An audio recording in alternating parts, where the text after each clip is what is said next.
For those not knowing, my name is Charlie. If you've just tuned in, we are in the process of reflecting on the passing of Miss Priscilla. So far, my master, Bryant, and his siblings, Leroy, Willie, and Teresa, have already given their reflections. We are now resuming with Morrice. Hello everybody, and thank you for being here. My reflection, like Teresa, is short and to the point. When Mama passed away, I was almost 15 years old. Several months prior to her passing, I felt much older. More responsibilities I had to take on. A majority of them were directly related to Mama.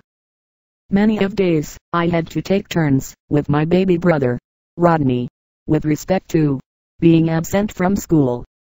Mama was often confined to bed and someone had to be there with her. Since Teresa and Christine were higher in grades, Teresa felt that it was best that Rodney and I miss those school days. Prior to Mama passing away, she made sure that Rodney and I knew what to do if she was to have a seizure. I'm glad I paid attention, because there were an occasion or two where I had to put my training to work. During the last few weeks of Mama's life, she went through a lot of pain, and as a result, we had to hear her moan and groan in discomfort. The pills that were given to her served no real purpose.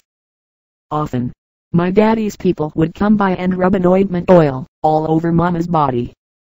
For a day or so, she would feel better. She was strongly under the belief that the oil was curing her. In a short period of time, Mama was back to being in excruciating pain.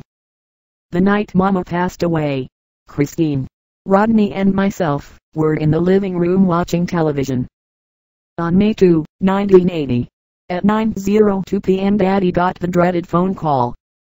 Redirecting our focus from the television to Daddy on the phone, we overheard him accepting the fact that Mama was free at last.